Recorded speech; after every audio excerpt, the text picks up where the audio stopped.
ओ भाई ओ भाई, आपसे बात कर रही हूँ। Hi guys, welcome back to my channel. तो एक बार आपका फिर से स्वागत है रिएक्ट विद शिल्पी में। मेरा नाम शिल्पी और आप देख रहे हैं रिएक्ट विद शिल्पी, जहाँ पे आप लोगों को मिलती है कंट्रोवर्सी। और आज मेरा ना थोड़ा सा दिमाग खराब है, थोड़ा सा नहीं बहुत खराब है एक्चुअली। देखिए, अगर आप किसी के सपोर्टर हैं, इसका मतलब ये नहीं है कि आप किसी को जो अपोजिट पार्टी है उसको इतना हेट देंगे, इतना गंदा बोलेंगे। नहीं बोलना चाहिए भाई। जहाँ पे हम भी सपना को सपोर्ट करते हैं, हम भी सपना की जो है दुख को, तकलीफ को, उसकी पूरी जर्नी को हमने देखा है। जिस दर्द से वो गुजरी है उसको भी हमने देखा है। और कहीं ना कहीं एक बहू के रूप में, एक बेटी के रूप में, एक बहन के रूप में, हर चीज़ के रूप में हम उनका दर्द बहुत अच्छे से महसूस करते हैं। लेकिन इसका मतलब ये नहीं है कि जिस बच्ची को वो कभी माँ बोला करती थी, भले ही आज उनके आपसी रिश्ते सही नहीं है, लेकिन उस बच्ची को इतना बदनाम किया जाए सॉरी, आजकल उल्टा सीधा खा के यही सब हो रहा है ना, कि उस बच्ची को इतना उल्टा सीधा मतलब किसी ने एक थोड़ा सा अजीब सा बीच की फोटो लगाई है और उस बच्ची को बोला जा रहा है। तो मैं इस चीज़ के खिलाफ कभी भी नहीं हूँ।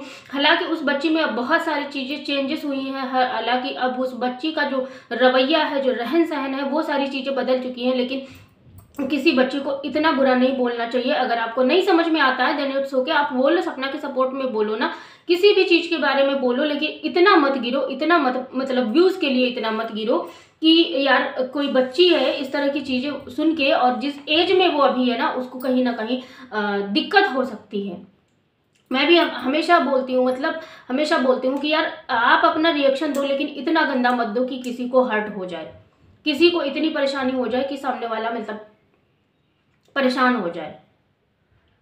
ऐसे नहीं बोलना चाहिए। हालांकि अभी देखो आ रहे हैं कि जो है, जो अंशु है, वो जो है अब सुंदर लगने लगी है। अब ये अब पहले नहीं अच्छी लगती, पहले कैसे बनी रहती थी, कभी ये करती। भैया वो बनी नहीं रहती थी, अभी उसकी एज आ रही है। वो 16 17 18 साल की बच्ची जब होती है ना, तो वो सुंदर लगता है इंसान जब धीरे धीरे ग्रोथ करता है। और जैसे ही हम 25 20 जो है 28 या 30 के अब जाते हैं, 30 के ऊपर जाते हैं, हमारा जो ग्लो है, हमारी जो स्किन है, जो हमारा कलर है, जो हमारा चार्मिंग, जो एक क्यूटनेस दिखती है, वो सारी धीरे धीरे डल होती जाती है। तो इतना अगर दिमाग नहीं है तो इस तरह की चीजें मत बोलो किसी के बारे में कि माँ थी इसलिए ऐसा हुआ था, या फिर भाभी थी, भाभी की वजह से वो सुंदर नहीं लगती थी। किसी को टारगेट करना बिल्कुल भी बंद करो दूसरे के लिए। ऐसा नहीं है कि जो है जब सपना थी, सपना जब थी तो आपको याद हो तो वो एज ए बच्चा उसको ट्रीट किया करती थी, एज ए बच्चा। बच्चा बोले तो वो आप लैंग्वेज देखो, कितना लैंग्वेज में चेंज आया है आज अंशु की। अंशु पहले बोलती थी देखो भाभी मैं खड़ा हूँ, मैं क्या कर रहा हूँ, मैं ये हो, मैं मतलब एक टॉम जो है, एक टॉम बॉय वाली छवि बिल्कुल बनी हुई थी।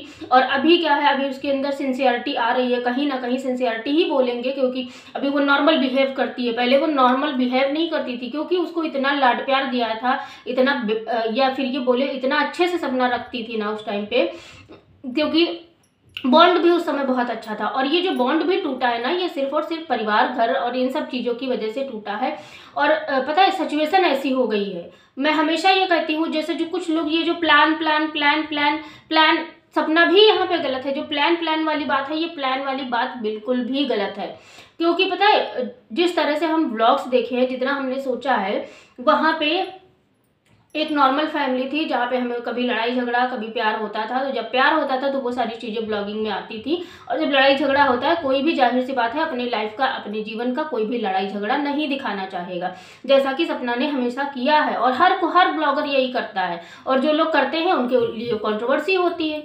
तो फिर यहाँ से उसके बाद में फिर अब जो है, अब क्या है कि सिचुएशन ऐसी हुई, सपना को लगा कि यार ऐसी चीज़ें हो रही हैं, चलो हम यहाँ से निकलते हैं। और उसको ये लगा कि अंशु हमें कभी भी नहीं छोड़ेगी। जैसा कि मैंने बोला है कि अंशु और उसका बॉन्ड जो है वो दिल का था, इसलिए उसको बहुत ज़्यादा तकलीफ होती है अंशु के किसी भी निगेटिव कमेंट से, निगेटिव बिहेवियर से, या फिर जो भी। अब तो अंशु यहाँ पे आ गई है तो कहीं ना कहीं तकलीफ हो रही होगी, लेकिन आप इस चीज़ के लिए सपना को ब्लेम कर सकते हो? बिल्कुल भी नहीं। वो चीज़ें अलग थी। अभी एज हो रही है, धीरे धीरे 6 7 महीने हो रहे हैं, अभी वो लिप बाम वगैरह यूज़ करने लगी है। पहले वो कुछ यूज़ नहीं करती थी, वो एक नॉर्मल बच्ची के जैसे रहती थी। या फिर हो सकता है भाई नया कैमरा लिया हो, नया फ़ोन लिया हो, तो वीडियो ज़्यादा अच्छी आ रही हो, लेकिन और थोड़ी सी हेल्दी भी हुई है। और ये एज ही ऐसी होती है भाई, 16 17 18 19 20, 25 तक जो है आपको जितना सुंदर, जितना ग्लोइंग, जितना चीज़ें दिखेंगी, उसके बाद धीरे धीरे धीरे धीरे डल होती जाती हैं।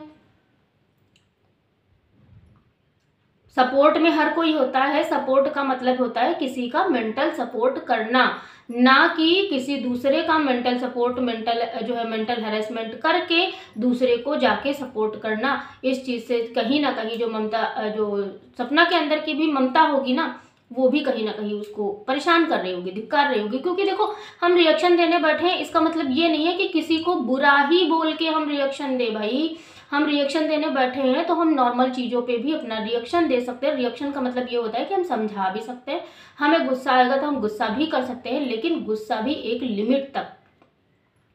चीज़ें भी रखो सोशल मीडिया पे, इस तरह से मत रखो कि मतलब सामने वाला, यार बच्चा है वो भी बहुत, अगर तकलीफ सपना को हुई है ना, तो तकलीफ जो है अंशु को भी हुई है। आप ये सोचो, एक दिन याद हो आपको कि जहाँ पे वो भागते भागते जा रही थी और उसने वीडियो दौड़ते दौड़ते, जैसे नहीं बाहर की तरफ बनाया था, जहाँ पे वो बोल रही थी कि मुझे नहीं समझ में आ रहा है कि मेरी लाइफ कहाँ जा रही है, कैसे जा रही है, मैं चल रही हूँ, क्यों चल रही हूँ, कैसे जा रही, क्या नहीं हो रहा। मतलब बहुत सारी ऐसी चीज़ें हैं। तो देखो, परेशानी से तो हर कोई गुजरा है, लेकिन बात यहाँ पे सिर्फ और सिर्फ, यहाँ पे मैंने हर वीडियो में बोला है कि जो इन लोगों का रिश्ता टूटने का, जो रिश्ता बिगड़ने का मतलब है, वो यही है, सिर्फ एक दूसरे को ना समझना, एक दूसरे के जो क्या बोलते हैं, जो अपना एरोगेंट नेचर है, दूसरा है ईगो। इन लोगों का ईगो जो है आगे आ गया। अंकल आंटी को लगता है कि हम इतना कमाते हैं कि हमें 2 वक्त की रोटी आराम से मिल जाएगी और हम किसी की नहीं सुनेंगे। हाँ, और अंकल सपना को लगता है कि मैं अपना कर लूँगी भाई, मैं इन लोगों की नहीं सुन सकती। क्योंकि कहीं ना कहीं अंकल का तो नहीं पता, लेकिन आंटी का जो नेचर है, जिस तरह से नेचर क्या है एक्चुअली यार, हर मतलब 80% सास का यही नाटक होता है।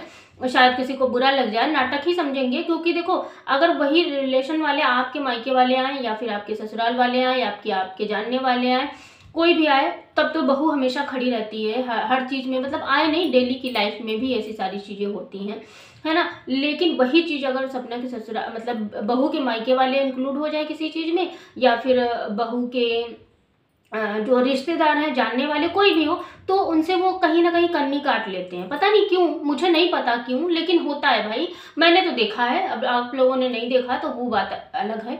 तो यही सारे रीज़न रहे जो कि इन लोगों का रिश्ता इतना बिखर गया। उसके बाद जब चीज़ें हाथ से निकल गई, तो फिर ये हुआ कैसे क्या किया जाए, क्या नहीं किया जाए। मतलब प्लानिंग प्लॉटिंग वाला कोई सिस्टम नहीं था। ये बात मैंने एक वीडियो में और बोली थी, आज भी बोलती हूँ।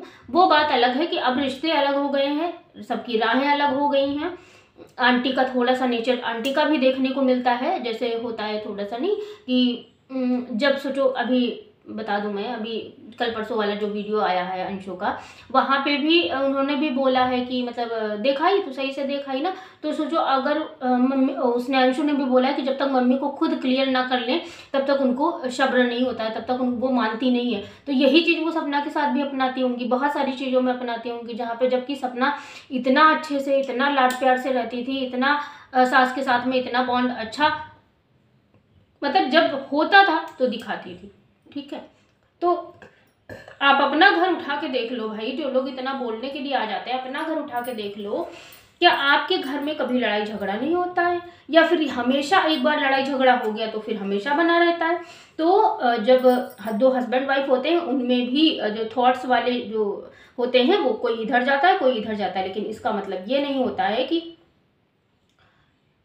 हमेशा से चीज़ें ऐसी थी, या फिर सिर्फ एक इंसान बुरा है। गलतियाँ सिर्फ एक इंसान बुरा है, मतलब सब कि अंकल आंटी बहुत बुरे हैं और सपना बहुत अच्छी है, नहीं। यहाँ पे सिर्फ और सिर्फ ये है कि ये रिश्ते थे, नॉर्मल रिश्ते थे, जहाँ पे थोड़ा सा ईगो आ गया, थोड़ा सा हर्ट हो गया, थोड़ा एक दूसरे की बात ना मानना, एक दूसरे को समझना नहीं, एक दूसरे की तकलीफ में एक दूसरे का साथ नहीं देना, एक दूसरे के साथ में खड़ा नहीं होना। तो इसलिए बोल रही हूँ कि रिएक्शन भाई जो भी हो, आप भाई हो बहन हो, मुझे नहीं पता है, ठीक है। सिर्फ और सिर्फ इतना है कि अगर आप रिएक्शन दे रहे हो तो ठीक है, लेकिन किसी भी बच्ची को इतना मतलब नीच लेवल का मत बोलो, क्योंकि वो कहीं ना कहीं तकलीफ वाला होता है, कहीं ना कहीं दिक्कत वाला होता है, कहीं ना कहीं जो है, हम मानते हैं, हम आज भी कहते हैं, कल भी कहते हैं कि हम हमेशा सपना के साथ में रहेंगे। लेकिन इसका मतलब ये नहीं है कि हम दूसरी पार्टी को इतना बुरा बोल दें जैसे कि और लोग कर रहे हैं, ताकि दूसरा वाला अगर कभी भी देखे, कभी भी मतलब सुने तो उसको बुरा ना लगे, क्योंकि सिचुएशन होती है ऐसी भाई। अभी इस बात से मेरे लोग एग्री नहीं करते, वीडियो स्किप करके चले जाते हैं, तो फिर मैं क्या करूं। जो फैक्ट है, जो मैंने देखा है, जो मैंने जिया है ज़िंदगी, जो मैंने सोचा है, मतलब जिस तरह के एनवायरनमेंट में मैं रही हूँ उसी तरह से। और वैसे भी पॉजिटिव चीज़ें लोगों को पसंद नहीं आती, ये भी फैक्ट है। आप लोगों को उल्टा सीधा बोलो, गालियाँ बख्शो, ये वो दुनिया भर की कहानी करो, देखो लोग कैसे देखते हैं आपको। तो फिलहाल के लिए मैं इतना ही बोलूँगी कि भाई बंद करो, किसी माइनर बच्ची को इस तरह से मत बोलो। थोड़ा बहुत हो सकता है लेकिन इतने गंदी वर्डिंग मत बोलो। Bye bye, take care, thanks for watching, जय श्री राम, राधे राधे।